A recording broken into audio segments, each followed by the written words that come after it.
All right, hey folks, we're going to do some artwork this morning for Eberron Adventuring using Dungeons and Dragons 5th edition. Give me a second here to check my signal. We'll kick out notifications, and then we'll get to work here for an hour or so this morning. Checking in here, mic check, 1, 2, 3. Checking in here, mic check, 1, 2, 3. Yeah, okay, sounds good. We'll drop that down so it's not in the way. I'm going to grab the link here and do the updates here. And okay, cool. So just a quick hello about me. What's up? My name is Phil Kearney. I create role-playing games. I illustrate them and I publish them online. And I've been creating content for Dungeons and Dragons 5th edition, publishing on the DMsGuild here since 2017. I've been an Eberron enthusiast since 2004. And I've been a freelance illustrator since 1999, but I've never published an adventure on my own. I've done some commissioned work for Inkwell Ideas, Ryan Linger, and there's someone else I'm missing. But I've done adventure and like encounter and layers on various projects, but I've never actually published my own stuff. So this is a great opportunity for me to do that. I'm a huge Eberron enthusiast. It is the home world of my own preference since its publication, basically. Once I got a hold of Eberron, it's like I didn't want to let it go. I've kept it. So, yeah. So we're making adventures for characters level 7 to 8. Basically fighting necromancers, demons, and undead in the Carnwood of Karnath on the continent of Corvair. So I do the artwork. We created, me and Andy Headley, the old goat, we created an adventure together. Stuart Braz helped us edit it. We had 3 different DMs, including myself, run the adventure to make sure it plays well. I ran 4 separate groups myself. Caused a lot of evolution of different shapes of the dungeons and stuff that we have. You can check out all of that. There's 370 some odd episodes in this stream. Let me fix this real quick. And are you here? Okay, yeah, here on YouTube. I'm at like, subscribe, hit the bell icon for notifications. I am here normally 10 times. I won't be here tomorrow because it's going to be Christmas, but otherwise I'm here basically 10 times per week. Monday through Friday, as well as Monday, Tuesday, Wednesday, Friday lunches. 3 out of 4 of those typically. A Saturday brunch stream that I run on Saturday mornings in Seattle time, like around 9:30, and then occasionally I'm streaming on Thursday nights.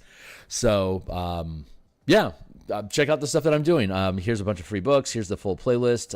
If you want to look at these different books I publish on DMsGuild, they all have free previews. If you think they're cool, buy them to support if you wish. Otherwise, you can support me on Patreon, join my Discord community, etc. So let's see. Let's get into it. This is the book cover that we created. We started around episode 40. We finished, I want to say, like around episode 60 something, and then we did some lettering around 200. So you can check those on the playback list. And right now we are depicting 2 NPCs stuck in a tree. So we're going to continue with this illustration right now. And there you go. So let's see. Yep, this is where we're at right now. So let's take this stack here and merge those down. And then this character here.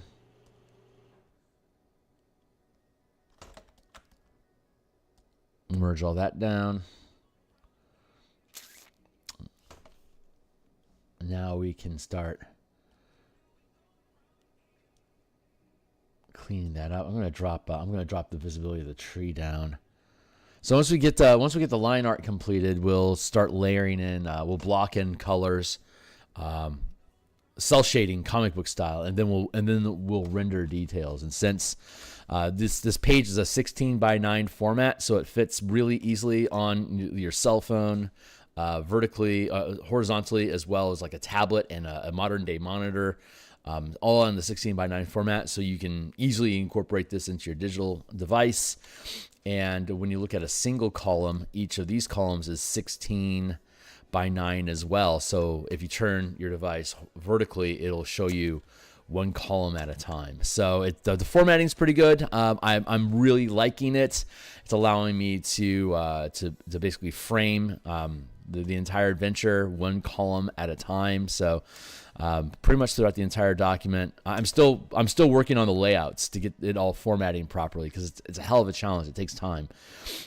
But the verticality of it, when it lines up, each individual column has its own thoughts into it. So, or if it's a continuation from another column, it's either its own category, it's like its own subject, or it's a division of subcategories.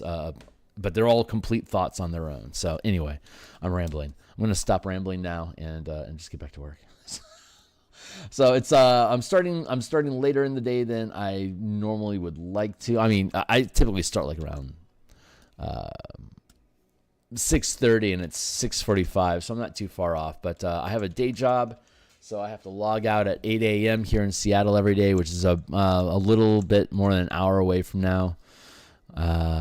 So let's keep pushing this stuff into the background a little bit more. Drop that down there. That's faint enough that I can start properly rendering things.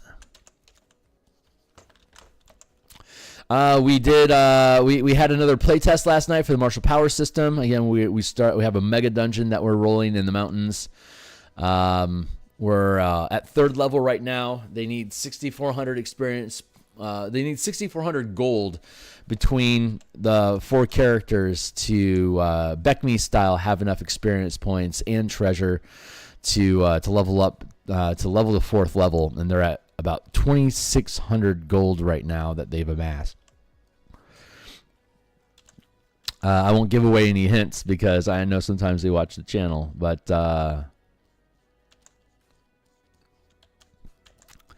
there are hidden gems that they may find, like literally hidden gems that are worth gold that they can convert into XP. And for a lot of newcomers to the hobby, a lot of folks don't know the histories. But if you read the old Beckme, the original BX, like the red box, basic, and the expert box set, the way that the original Dungeons and Dragons, like the structure of the game, was incredibly different from 5e. 5e is Wizards has been bending further and further into personal character power fantasy of building, like it's a deck building company. They own Magic the Gathering, so they the first, their big game is Magic, which is a deck building game, which is basically customize your cards and try to defeat your enemy. And when they purchased D&D from TSR, they basically, with the 3rd edition, perpetuated that deck builder idea by building a D&D game that allows you to have you have 20 levels, right? It's as though you had 20 cards in a deck, and you got to fill that deck with whatever kind of character combos and an action economy and resources that you want to make your character go. So it was a very, very different game experience that you would build powerful characters and then run them through your game. It was a lot of fun, but because the characters are so powerful, the way that it was structured, this isn't looking very femininely at all. This is looking rather masculine. So I think I need to fix this face.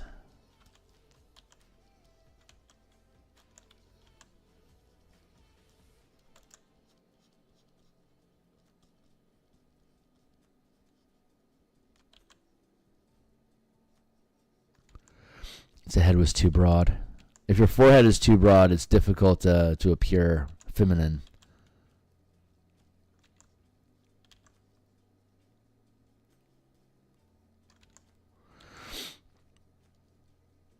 Let's just clean that up a bit. I don't have to get ridiculous in the details, but the details that I include, I want to make sure are crisp. And if I lower the ear,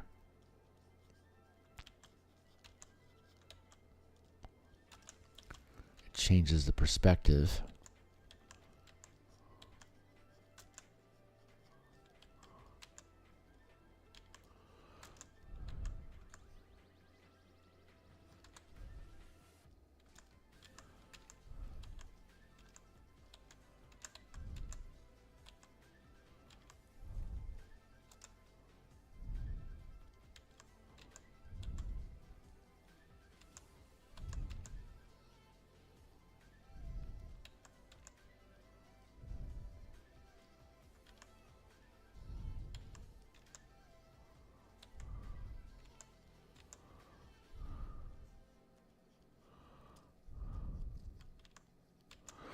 There, that's a good look.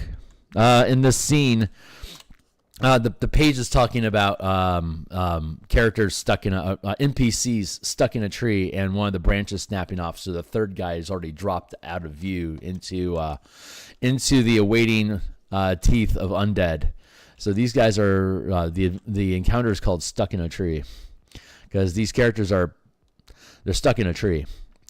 And they can't get out on their own. So when the characters arrive, they are very appreciating. And depending on what plot hook you're using, depends on the identity of these NPCs, and what information they can share to help the characters move on to the next waypoint in the adventure.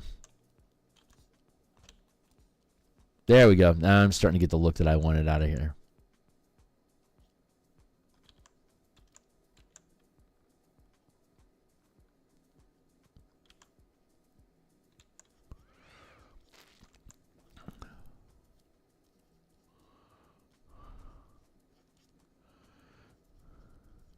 Where's my music?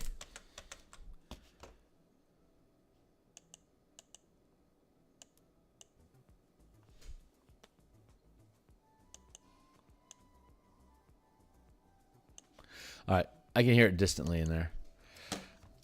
I like the new volume I have for the microphone, but well, I want to adjust my Yeti. Get the microphone bend right here. There we go.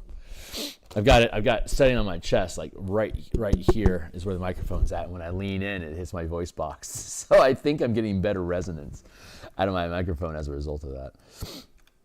Oops.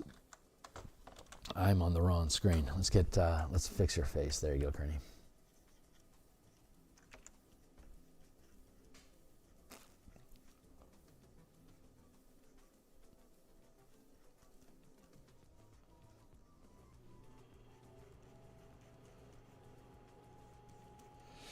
There, we have a bit of foreshortening going on here because of the angle.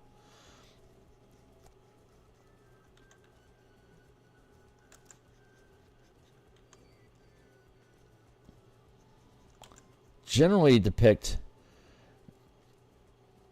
feminine characters to be rather sporty. I'm not much of a buxom warrior sort of guy. I'm not really big into chainmails and chainmail bikinis. Don't get me wrong, a good chainmail bikini is awesome, but I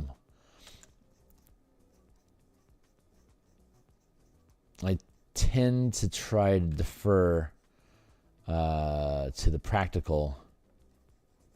If I can make practical look sexy, cool, but practical is primary, and then aesthetic, and then aesthetics comes in next.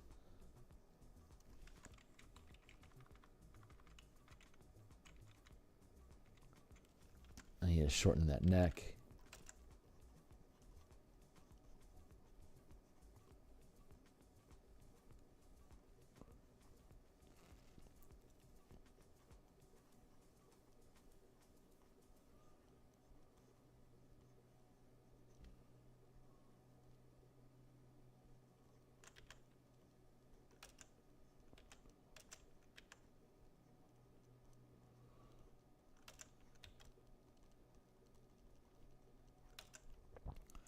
It's kind of got this, I really have this like redheady, tumbly, tight curly sort of look.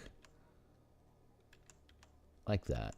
I like this. I like this style of hair. I don't have a lot when I'm creating characters. I don't really think about ethnicity too much. A lot of times, the skin color and the hair color that I choose on a character is more about like what will make those colors contrast the background to make sure that they come forward, so you can get the gist of what the emotion or what the action in the scene is.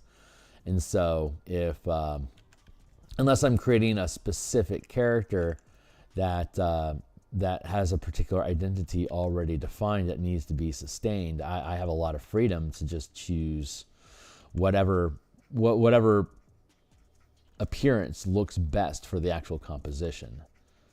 So learning the differences in pigmentation and like how hair interacts with that, you can broaden your palette of types of people that you depict in your picture, and make it and start thinking about the composition of the piece. Like if there's going to be a really light background, a dark skin tone is going to work well. If the environment is dark, then a light skin tone is going to be more important, or maybe more importantly, darkness, light hair, and then potentially a darker skin or a mid-tone. Light background, dark hair, and then I can choose to have lighter skin tone of some sort. But there's a large cascade of lighter skin tones versus darker skin tones across Caucasian, Asian, African. There's Middle Eastern, Indian. There's Hispanic. There's such a wide range of different like Native American color options and color blending that you can just basically pick what color is going to work best for your composition, and then illustrate people matching that decision. I'm just giving her a sports bra for now, just for folds and placement here to make sure that I'm getting proper detail.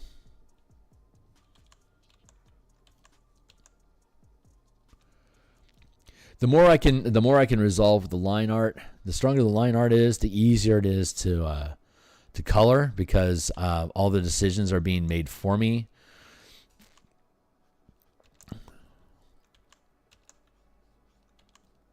Yeah, I'm much more in favor of the sporty athletic look for adventurers, because they're sporty athletic people. They're climbing rocks, they're running through hallways. God, I was dreaming of running last night. I was running through there's like the spaces, like the between spaces, like the YouTube videos about somebody slipping and then ending up like in these endless haunted hallways of like abandoned corporate buildings and weird geometric creatures that are crawling around the space that you try to avoid. I've had multiple dreams in my life where I'm in these in-between spaces. Often it's like a secret passage that I find that I end up exploring, and then I discover all these shortcuts between different places. I wonder sometimes if it's an analogy or a way of my brain being able to frame gaining information from my higher self while I'm still alive. I don't know if that's accurate or not, but sometimes it feels that way. And I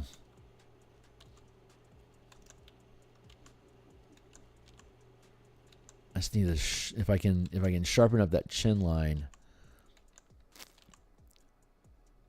There, that's got a really good look to it.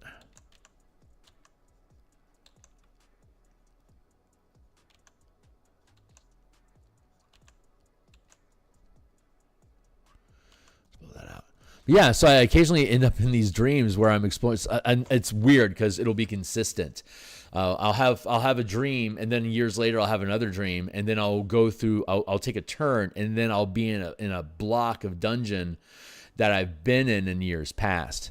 And sometimes I'll actually run into the exact same scenario, like as though I'm like rerunning a level in a video game. Like there's a creature or some sort of obstacle or something that I've encountered that was too difficult for me to overcome before, and it'll pop up in a dream again. And sometimes I remember I've tried this before, and it doesn't work. It's almost like a state of lucid dreaming in some instances, but it's weird. And I haven't had a dream like that in quite some time, and I had one last night, and I always remember them when I do. So it's telling me that something inside of me is getting unlocked, and that it had to stew inside of me to a point where it was ready to become aware in my own consciousness, and now it's starting to muad'Dib in me and wake up, and so I'm really interested in seeing what that becomes.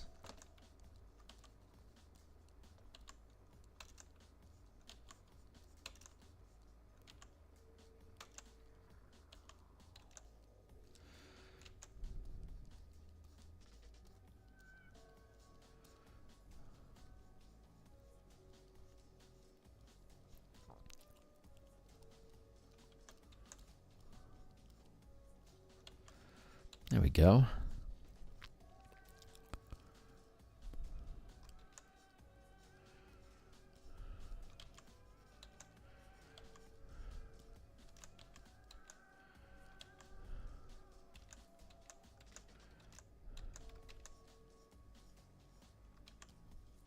That's the rump, so her rump's going to be clear of any kind of belts, loops, packs, straps, because it's hard to sit. Your butt's for sitting, and if you have oddly shaped objects between your butt and the thing that you're sitting on, you're not going to have a good seat. So, but I can use the curve of her hip here to put a pack.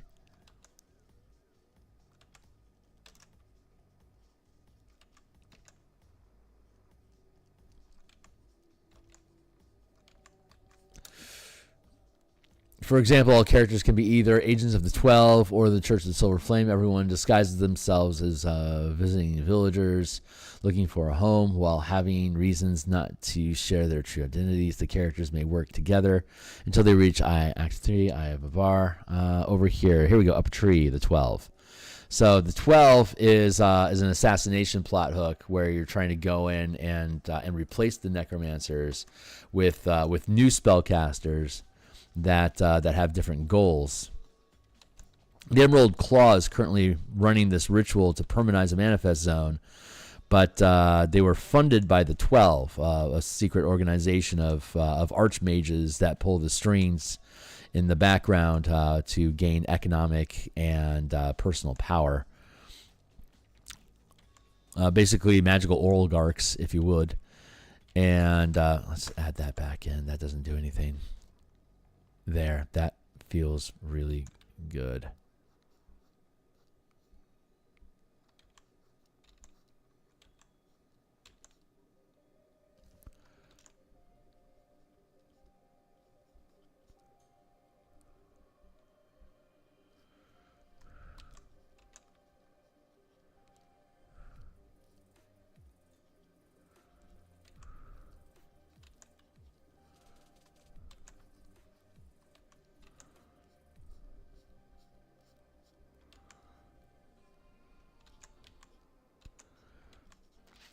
There. Yeah, that's feeling pretty good. I need to resolve her arm because the foreshortening is an issue. This branch is like maybe 4 feet away from her. It's outside of her. It's definitely outside of her reach. But I don't want to have, like, this guy's got a pretty casual pose.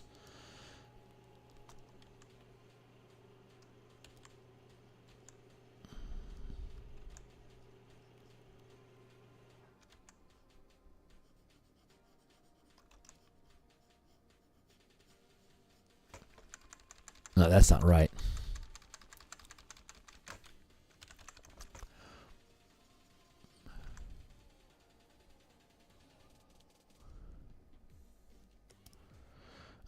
I can afford to drop this down here, and then let's add in a separate layer.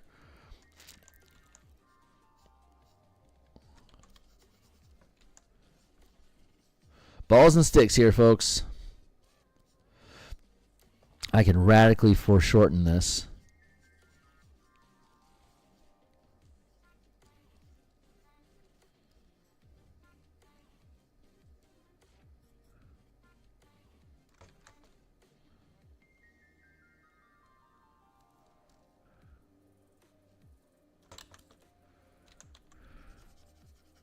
Nah, that doesn't feel right.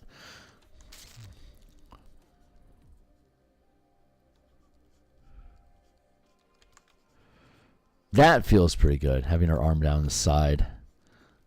And grabbing hold of the... Yeah, that'll work. So here...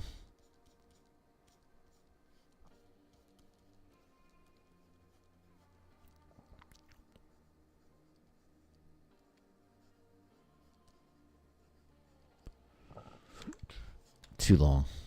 Bring it in a bit.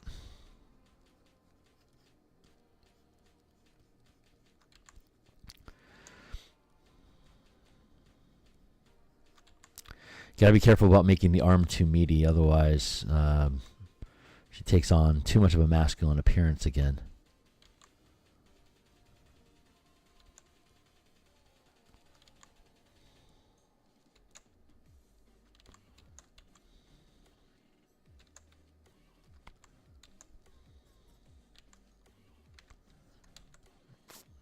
Bring that in a touch.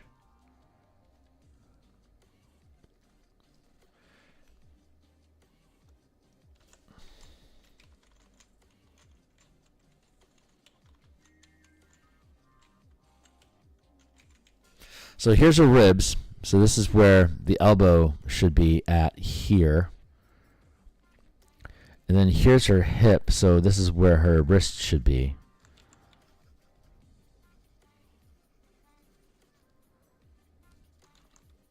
Not liking the angle. There we go. I just need to get that curve fixed here.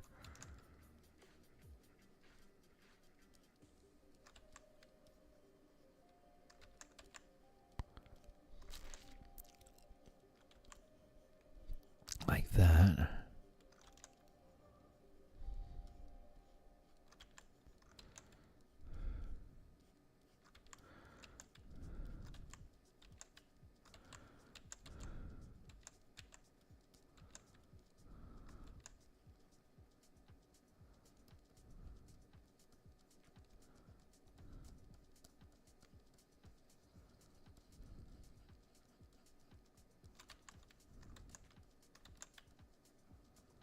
It's basically like that.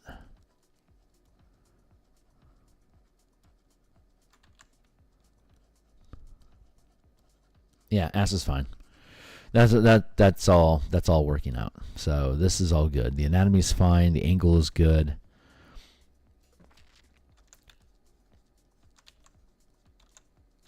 We can have this here.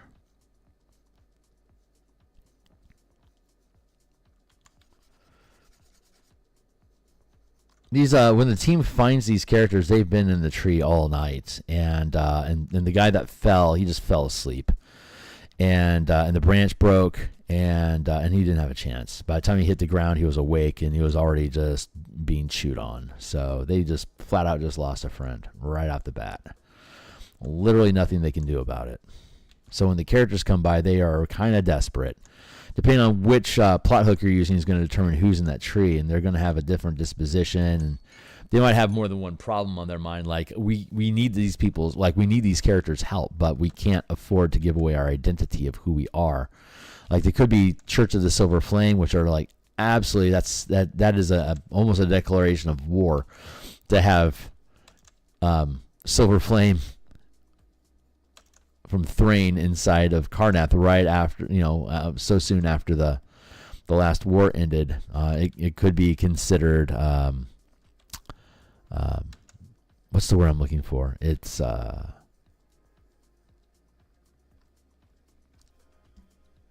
feel like there's a word I'm looking for. It's evading me. Oh well.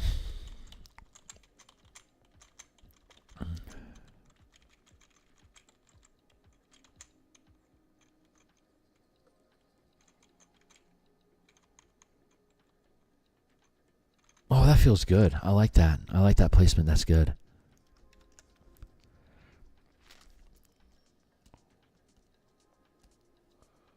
Let's duplicate that layer so we don't have any regrets.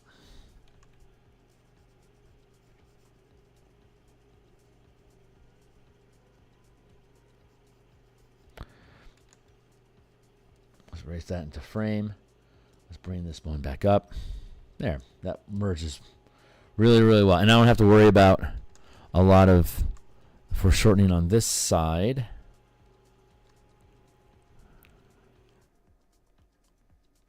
Because your leg's going to come down here and then hook back on like this. So you're not going to see it because it's behind the branch. So that is fair game foreshortening right there.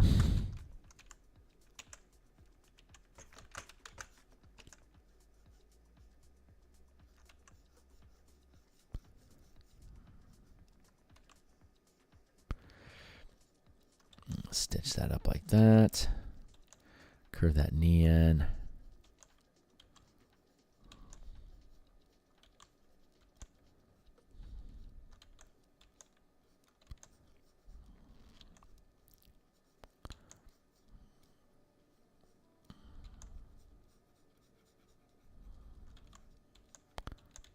We'll go with the classic doubled over boot.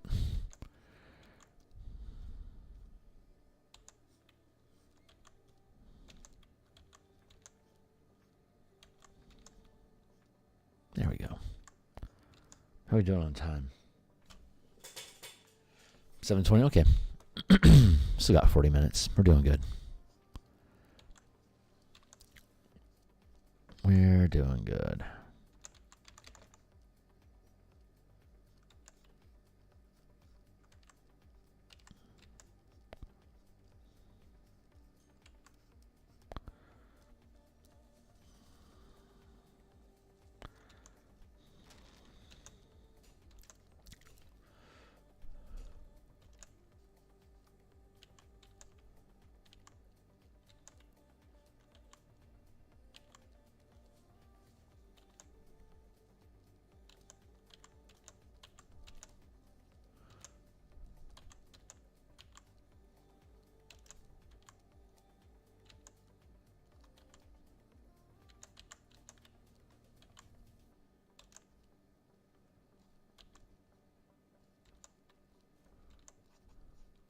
There. That feels pretty good. Hey, what's up?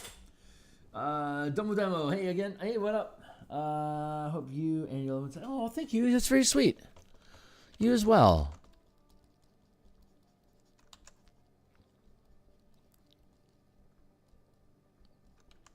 I shall not be alone this Christmas.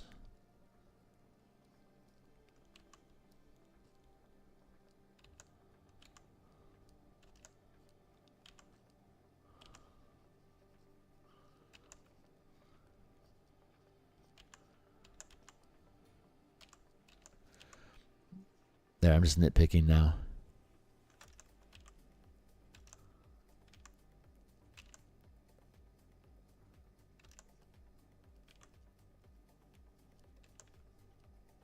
There, that feels pretty good.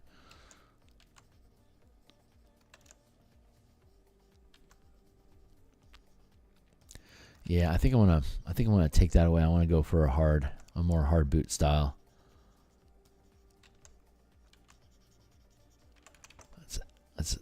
Let's fix that.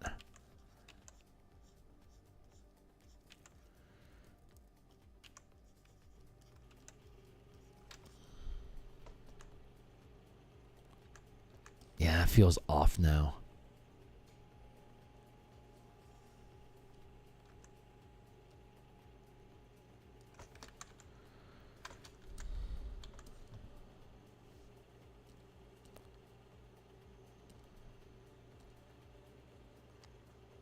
This is actually really important. I actually need to preserve this. That's important. Cool. Let's copy it. Let's destroy and then paste. All right, we're just gonna have to leave that. We're just gonna have to leave that be. but it feels right. I think that feels pretty good. So let's merge these down.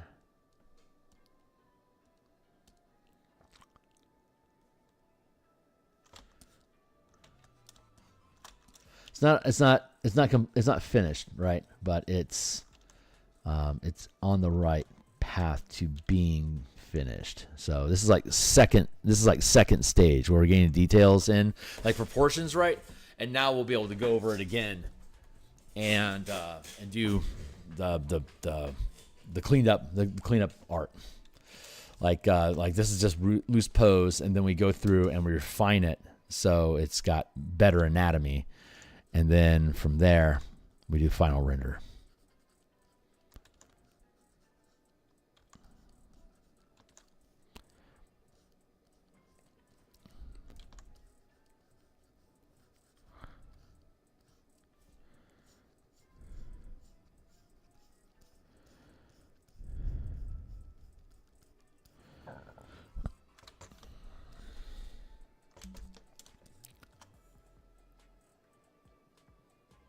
Yeah, that feels good.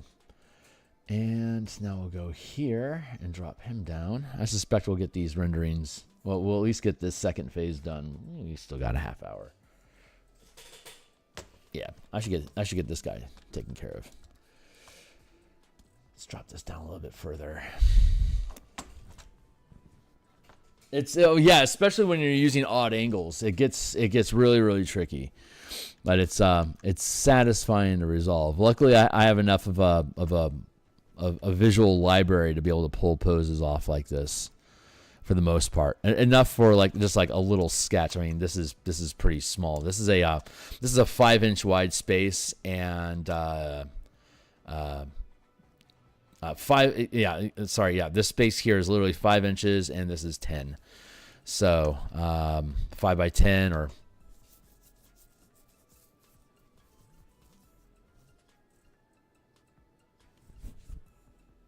Sorry, I'm thinking 9 by yeah. Anyway, 9 by 6 is Anyway, my brain is blanking. I'm gonna stop. My brain just melted. I don't know what the hell just happened there, but it broke down.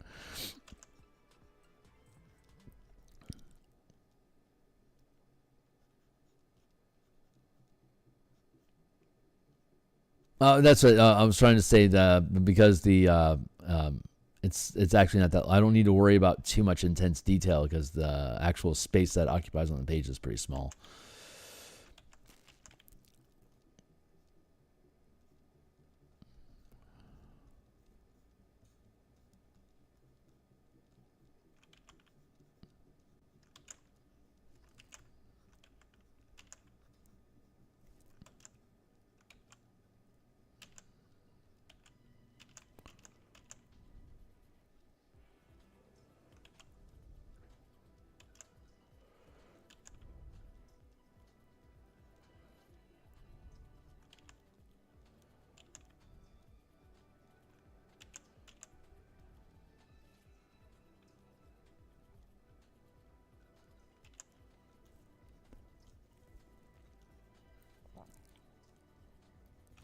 There.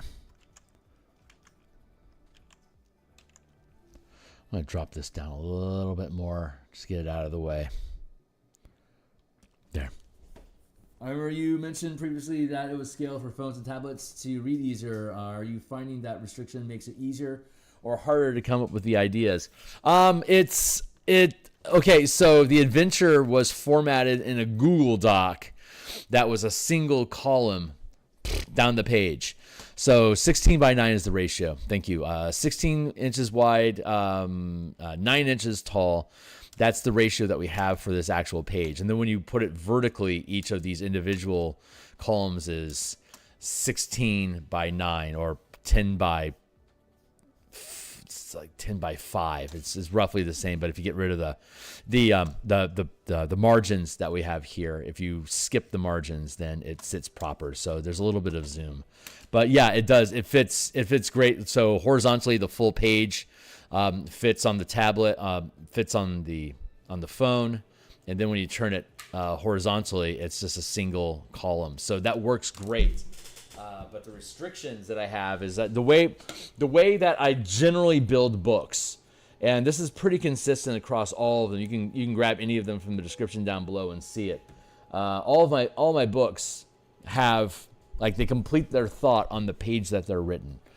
If it's a topic too large to fit on one page, I'll structure it and break it down so it will fit. Like, so you can have logical gaps, like a pause and then a new thought. That's an extension of what the overall idea is, that's spanning multiple pages. This is a 12-point font on a 16:9 page, so there's a lot of real estate. So I can have a larger font so it's easy to read it, that works well with the tablet scaling. But taking the entire adventure and breaking it down column by column is a very difficult feat. It is very, very challenging. Here, I'll show you. We finished the first part of the adventure, and I'm now starting in on the second part. I'm hoping, if everything runs smoothly, there's 3 parts, and then there's 3 appendix. What we're working on here is Appendix 3, blending different plot hooks. Appendix 2 is items and oddities, like plants and magic items and stuff. And then Appendix 1 is monsters. And I need to see the new 2024 formatting and how they're building monsters there to before we actually finish the book. As one of the things that's slowing us down is converting it into 2024 mentality and like influence and like the changes that they made to the structure of the game. It needs to be taken into account. So we're updating the document as we go using that. And then when the monster manual drops in February, God willing, we'll be able to just feed that into, hold on real quick. This is a worthwhile tangent to me. So bringing this down. That's my scrapyard down there. And this is the page that we're currently working on right here. And so here's all the plot hooks, the different plot hooks that we've been doing art for. In the past episode, we were thumbing through this. Here's where we get into the actual creatures here. So we need to update these, but then you get past this. And then we have, like, part 3 is the final dungeon where the necromancers are at, the Emerald Claw. Part 2 is where we're at right now, where they're looking at, like, going through the manifest zone to find drop points so they can get down into the dungeon. And so every one of the, like, you can see here, we'll get to the front of the section. Here we go.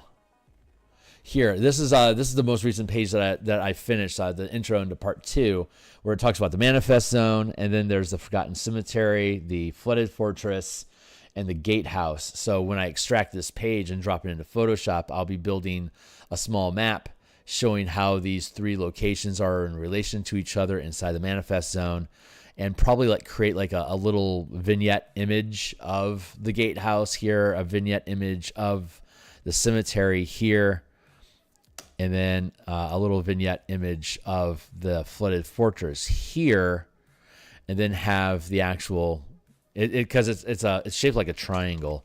The Gatehouse is here, the Flooded Fortress is here, and the cemetery is here, and 20 miles this way is the 20 miles this way is the village, and like this is like 800, like this is 600 feet, this is 600 feet, and so that would be a squared plus b squared, 36, 72. Divide that, roughly 850 feet this way. But the manifest zone is full of this thick oppressive fog, so you characters can't see more than 40 feet away from them at any time. So I don't need to worry about, like, if you want to get from here to here, you have to go through 20 spaces of 40 foot spaces that you can't see outside of the fog. It's like every 40 feet, you're basically plotting extra fog, and the undead can see through the fog. It's necrotic fog from a bar. The undead ignore it your characters, it's like your characters running around in the dark in a dungeon while the monsters have dark vision and you don't have a torch. It's the same effect, except it's fog. So it's outdoors. So you're just basically in an open field, and you can't necessarily outrun the things that are coming at you. So there's different little buildings and structures and like rotted out sinkholes and stuff like that that dot throughout the environment. But so when I'm going through this process of building all of these different tools and ideas, I have to keep in mind that the individual idea each has to fit inside their separate columns.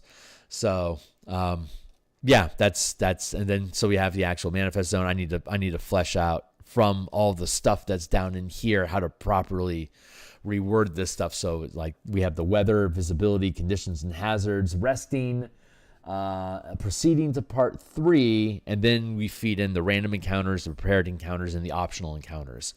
So manifest this page here is probably going to end up, I don't think I'm going to need to have as much text here as I do. Like I'm going to probably simplify all of this down to to one paragraph, and then the stuff that's in this paragraph break out into these individual conditions, resting, stuff like that.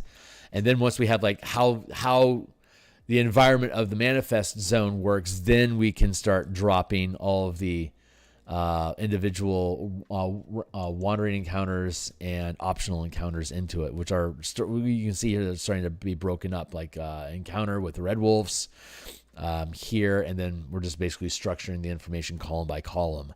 But I'm still going like here I have the Tree of Woe, and like I do not need this much map space over here. So does that mean that I need to have like this encounter, the undead amok?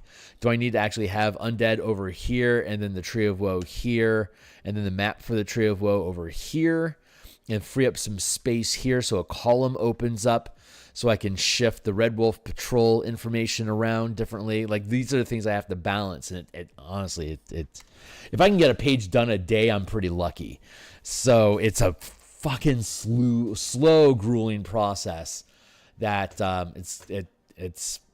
we've gotten 45 of the 104 pages of document done, and so if I have any luck, I'll have all of that done before February. God's willing, it'll be done in January, and we'll be able to have all that done before the Monster Manual comes out. So by the time we get done with second part and third part, the only part left that needs to be updated will be the Monster Manual, which will have dropped in February. So we'll have all the text done in March.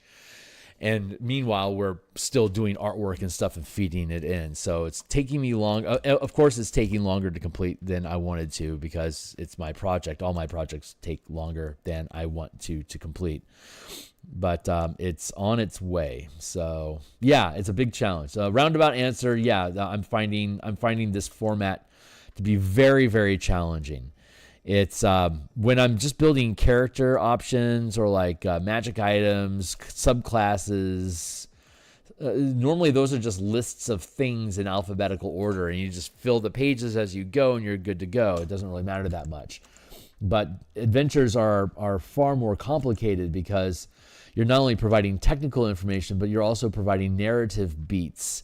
And both the illustrations and the maps that you put onto the page need to be related to what's going on that page. Otherwise, you'll lose context. So finding a way to get all the illustrations, all the map elements, and all the text fitting on the pages together properly. Adventures are by far the most difficult role-playing game product that I've ever encountered. It's difficult. The Spelljammer supplement that we published in March, there's a 25-page conversion guide to use those Spelljammer mechanics in the Light of Zaraxis adventure. And so that's a 25-page conversion guide, and that's the largest. Prior to that, I have only done, I did a bunch of like one-page adventures for Inkwell Ideas. And then I did like 2-page spreads of different monster layers in Ryan Linger's Adventures in Chronomancy. I did a first tier, second tier, third tier, and fourth tier encounter using his time travel adventures in chronomancy was basically rudimentary mechanics about time travel adventuring, which I actually used to run an entire 20-level campaign using some of the rules from that book that I was privy to as part of the production team.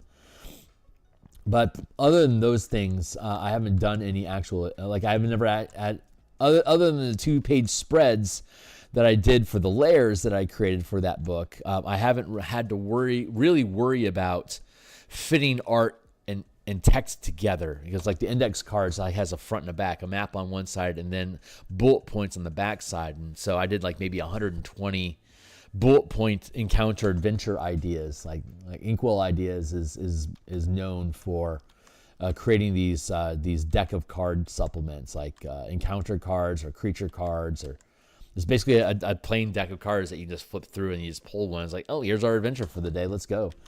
Super cool, super fun to work on those, but it was just bullet points, right? Like that was the assignment: create bullet points for these ideas. So that wasn't much of a lift. Yeah, it wasn't until the Spelljammer conversion guide that I just did.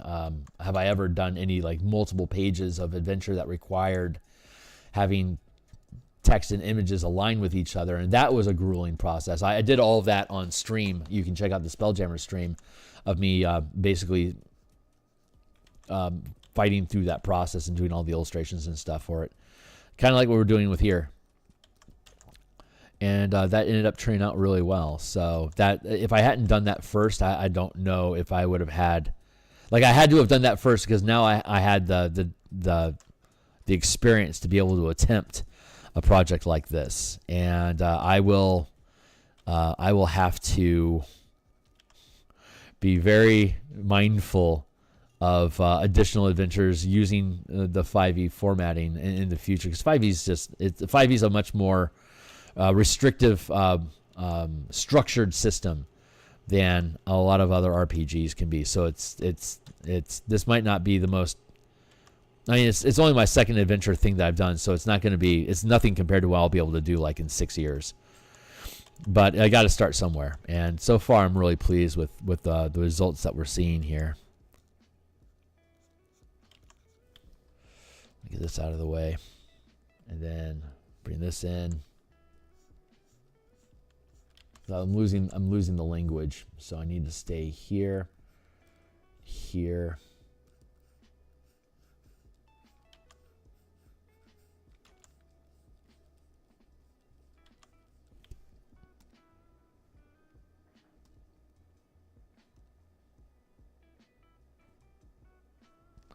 Yeah, this arm is wrong.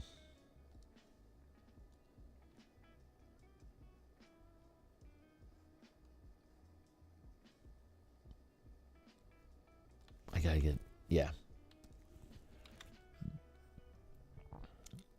I like how that arm looks, but it's in the wrong place. So let's get that out of the way.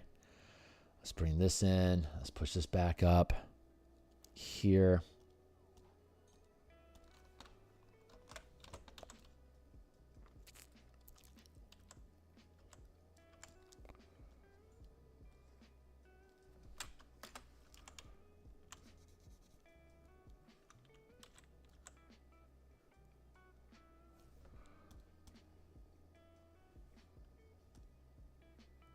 Yeah, there it is. Just the hand is cresting over the thigh.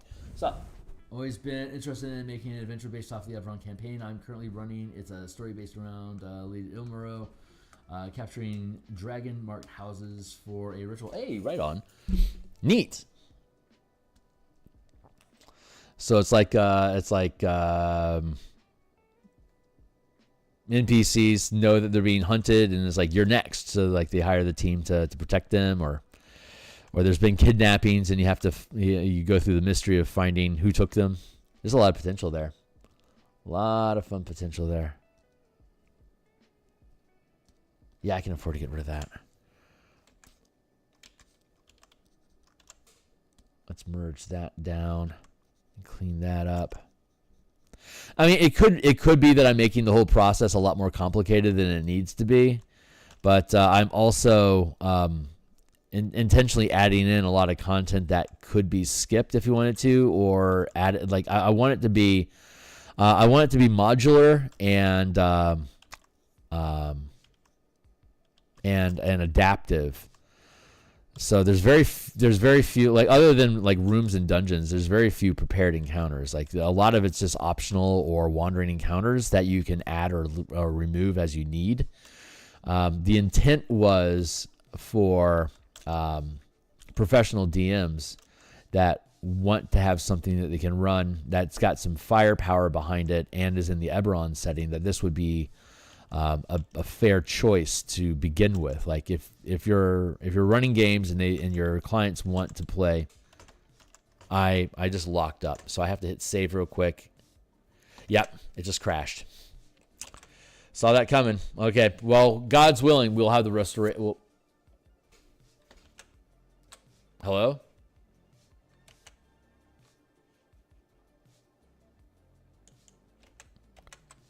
Did my whole thing just crash?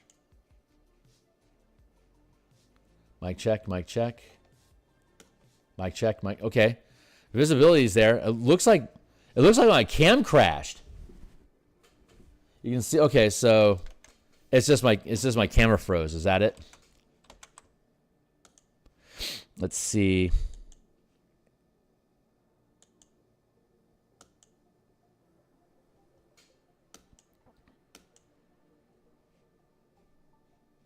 Okay, there we go. God, Chroma Cam just froze on me. How weird was that? That was crazy. There's something I've got an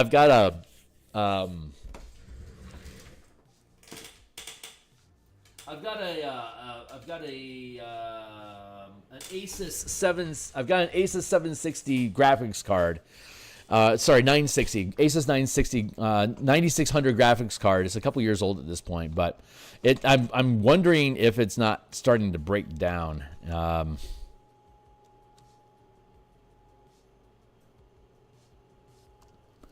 Yeah, this is recovered. Let's file, save as, computer. Crystals in my bar, art,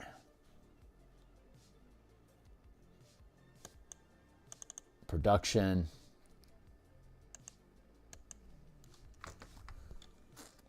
'88, 803, appendix 3, 12, 24. There.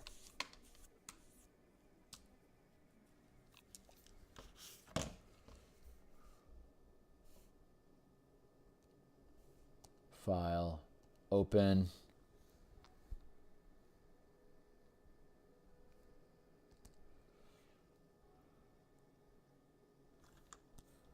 Oof, wow. Yeah, we got lucky. We got real lucky. God bless recovery. It paid its gold today. Boisterous. What a great word. That is a great word. Yeah, we lost. Yeah, oh shit. Yeah, we lost a little bit. We lost a little bit. Oh wow, and it restored by original brush. Wow, that's crazy.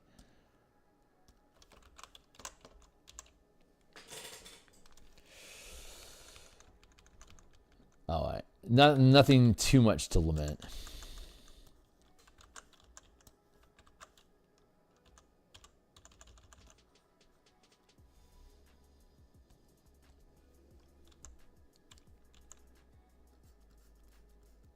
That hurt, though. That sucks when you lose shit like that. Oh, well. Live and learn. It's my fault for not hitting save more often. I used to manically save, like, all the time. Like, whenever I was contemplating stuff, I would just, like, control. Like, what do I need to do? Yes, Control Z, Control S, Control S, Control S, Control S, save. While I'm like tapping it, like I'm drumming my finger. I got out of that habit at some point, and I feel like I need to regain that. Obviously, because I just crashed. It's definitely worth considering. But we knew we needed to fix the hand as it was, so we've now got decent hand placement there. I'm going to have the leg supersede all of that. So this is just basically going to be a hand laying over the inner thigh here.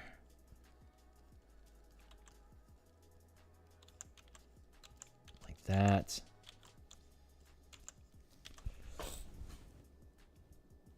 Yeah. And this shit gets glitchy sometimes.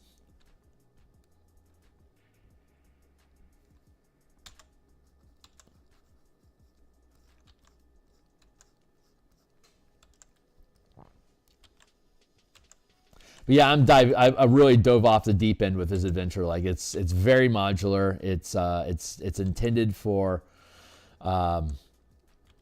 professional DMs that want to have something that they can run over and over again, but doesn't bore them. So there's a lot of there's different plot hooks, and there's different optional encounters, and there's different ways to resolve.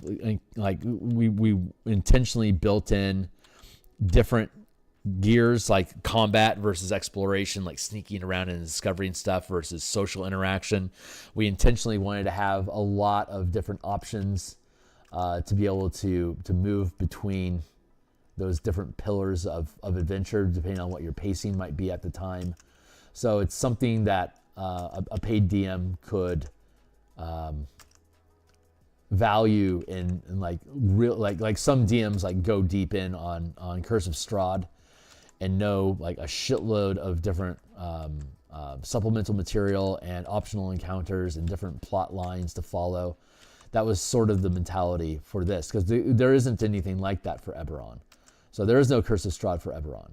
So I'm not so bold as to say that this will be the Curse of Strahd for Eberron. I absolutely don't assume that at all. But that's the mentality that went into this. Like it's something that has replayability, and that the DM can approach from different directions each time.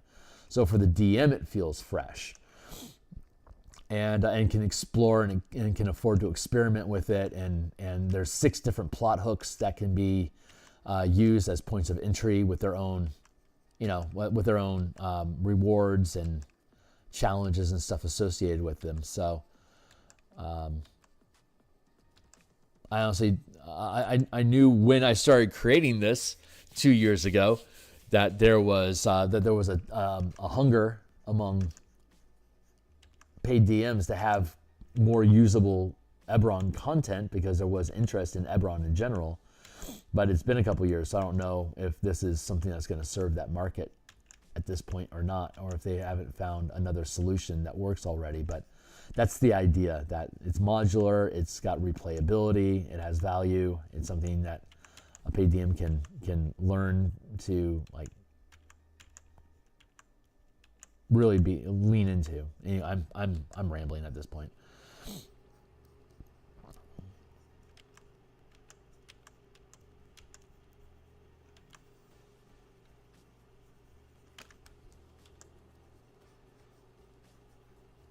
And I gotta be careful with this guy, because he's starting to shift off from his proper angle. I need to tilt this head.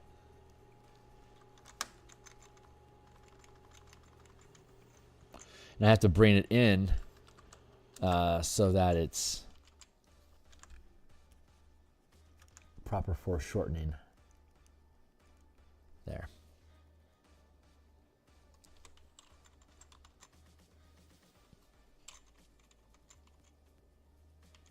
That looks good. That looks real good.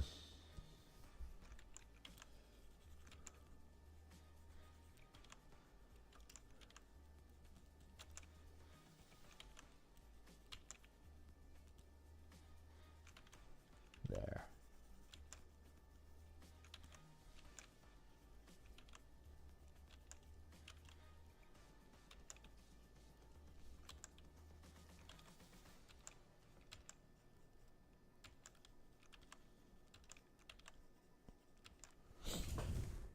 feel that's a better way to structure it too. Yeah, my idea was essentially have multiple locations with NPCs with each with a variance of states opinion.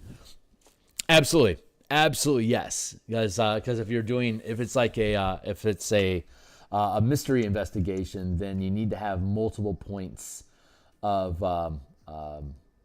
Sorry, that's not the right word. There needs to be multiple paths that will lead to the same. Like you'll have. Ideally, when you set up an adventure, you have like your starting point, and then you have like these nodes that like progress through the adventure to the conclusion. But if it's structured well anachronistically, then these, like if there were like 3 points in between the beginning and the end, then if it's a railroad, right? The hated railroad, here's beginning and here's the end, and if it's a railroad, it only has one path, and you have to hit each of these beats along the way. If it's anachronistic, then these 3 points become something that you can start from the beginning, and any one of them will lead to the end. But these become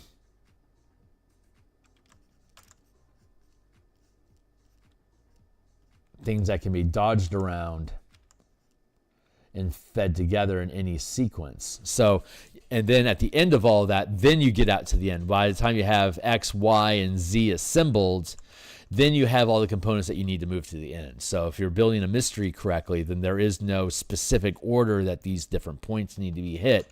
You start at the beginning, you get enough clues to be able to find one, which then feeds more clues to find the next, which then feeds more clues for you to find the third, which then gets you to the end. So it's supposed to snowball on itself in a mystery to lead you to the conclusion, right? Yeah. See, because that's just good adventure design format. And you can see that immediately. You can see the difference between linear railroading versus parallel options, and when none of them are better than the other. I was showing earlier on the page up here that like there's the cemetery, there's a flooded fort, and there's a gatehouse. All three of those can lead you down into the underground facility, but like the graveyard's heavy combat, the flooded fort is exploration focused, and the gatehouse is social interaction focused. And depending on how what the team's appetite for combat is, the DM can lean into one over the other. And like there's like the cemetery, you don't have to have the cemetery lead to the underground fort, or the underground facility. Like you can just not have them find the secret passage that leads into the facility. Instead, have them find it on their way out of the facility to get them out of the cemetery to escape quicker. But so if you're doing a one shot and you start them in the cemetery, then it can lead down to the underground. If you're running multiple adventures and you want the cemetery for combat, but you don't want that, but you still want them to go visit the gatehouse or the flooded fort, then you just keep the location of the secret passage in the graveyard hidden, so they can go in there and fuck around and fight undead for a while, but they have to leave if they want to finish the adventure. So just setting up things like that, like Schrodinger's exit, as it were.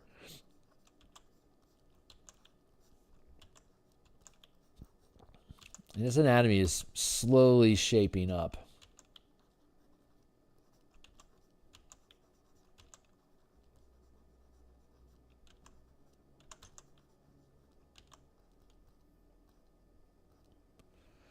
That feels pretty good. Damn it, Kearney. Let's just get those legs taken care of. Then you can figure out your arm.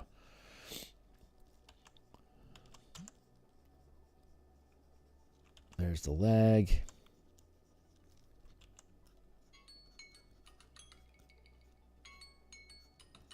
Uh-oh.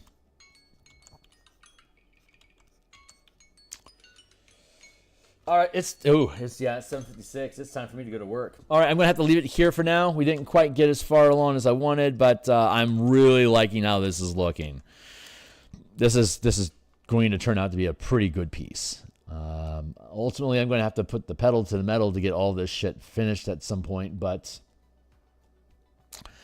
while I'm continuing to work on the page layouts day by day, I have more. I get closer towards the end. Once all the page layouts are done, like off screen, I work on layouts to try to push this thing forward. But once we get done with the layouts, then my evening time that I spend on layouts becomes rendering time. So like if I was done with layouts already, and this is the piece that I'm working on, I could finish out the line art here, so that when we came back on Thursday, I'll be able to start coloring. We can go through that process.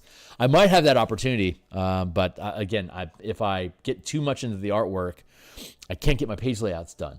So we'll get there, though. I mean, obviously we're making ground, so we'll get there eventually. Right on. Yeah, thanks a lot, man. I really appreciate you, Domo. Thank you. I don't. Theoretically, my coworker team is playing D&D, but I don't know if we might not have enough people because of vacations to do so. If we play D&D today, it's unlikely I'll be here for lunch. I might have an early exit because of the holiday. If that's the case, if I can be online by 4 o'clock and doing stuff, I will do so. If we're not playing D&D today, I will be back here at 1:30. If we are playing D&D today and we're allowed to leave early, I'll be here by 4. If I don't play at all, I won't be back until Thursday morning, but I have Thursday off. So I'll have an ample opportunity for me to kick around with you guys and do stuff. So if we do come back today, we'll be working on, I think we'll be refining the Spelljammer subclasses. I think that's what we're doing. We might be working on Bastions. I'm not sure which. Bastions or subclasses, one or the other. Anyway, I'm out of here. Thanks a lot, D. I'll see y'all in the future. Thanks a lot. Like, subscribe, blah, blah, blah. Bye.